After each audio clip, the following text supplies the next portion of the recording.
Muy buenas tardes, quien les habla Basir Rashid, perteneciente a la sección Y3 del convenio universitario Tucacas, Universidad Bicentenaria de Aragua. Hoy le vamos a hablar acerca de la historia y evolución del derecho 2. Los contratos romanos, entre romanos tenían convenciones destinadas a producir obligaciones en la época de Justiniano. Por los días finales no bastaba para crear las obligaciones civiles entre las personas. Las clases de contratos en Roma se determinaban en 4 clases: las verbis o verbales, las literis o literales, en re y en consensus. Las verbis o verbales estaban acompañados solamente de palabras. Las literis o literales exigían menciones escritas. Las re son imperfectas. Solo son cuando se le entregaba un objeto al deudor, el cual en este momento puede ser un mutum o préstamo en ese momento. El consensus era cuando había acuerdo entre ambas partes, en este momento en una venta o sociedad o un mandato, y en el arrendamiento de algunos bienes. El desarrollo histórico de las clases de contrato de Roma. El esponcio no era más que una pregunta que realizaba el acreedor y recibía una respuesta del deudor por medio de un verbo, spondro. Los stipulatium era otro nombre usado, pero en esta vez los gentiles, porque el nexum era exclusivo para los ciudadanos de Roma. El contrato literalis, todo ciudadano de Roma tenía un registro. Los actos de vida privada se rigen en ese momento por ese tipo de contrato. El mutum se forma en re. Por la tradición era trasladar una propiedad por cierta suma de dinero. El comodato era prestar una cosa a un amigo. El depósito era nada más depositar una cosa de valor que pueda ser garantía para el acreedor.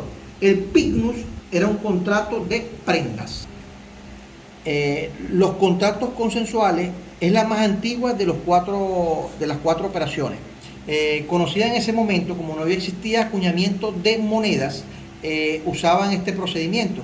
Ahora no, después de que empezó a acuñarse moneda, se sustituyó la venta al cambio.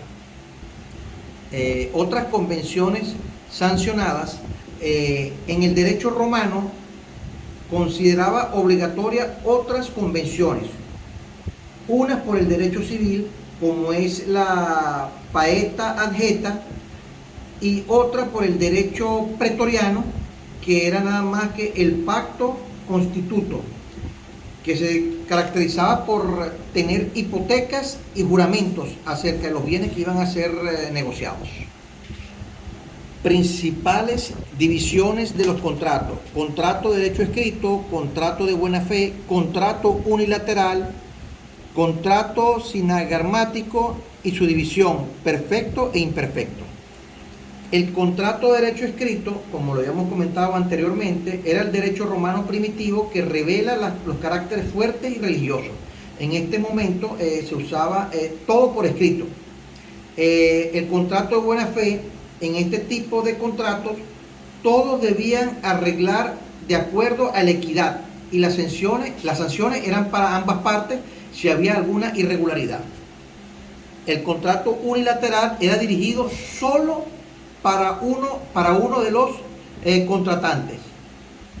También nos falta el bilateral, que era para ambas partes.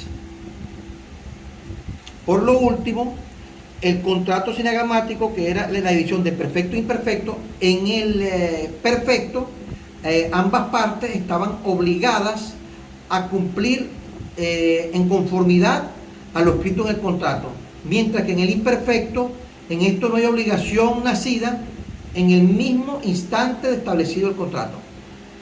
Los elementos generales del contrato está el consentimiento, que no es más que el acuerdo entre dos o varias personas que se entienden para producir un efecto jurídico determinado en los acuerdos obtenidos dentro de todo el contrato. El dolo se entiende como las maniobras fraudulentas empleadas para engañar a una persona en cierta parte del contrato, sin dar su consentimiento en ese acto jurídico. Tenemos la parte de la violencia, también tenemos la parte de la capacidad de las partes, el objeto del contrato, la división del objeto del contrato, lo susceptible de ciertas divisiones, y también tenemos como la parte final de esto es las causas de las obligaciones contractuales. Gracias por su atención, lo hicimos lo más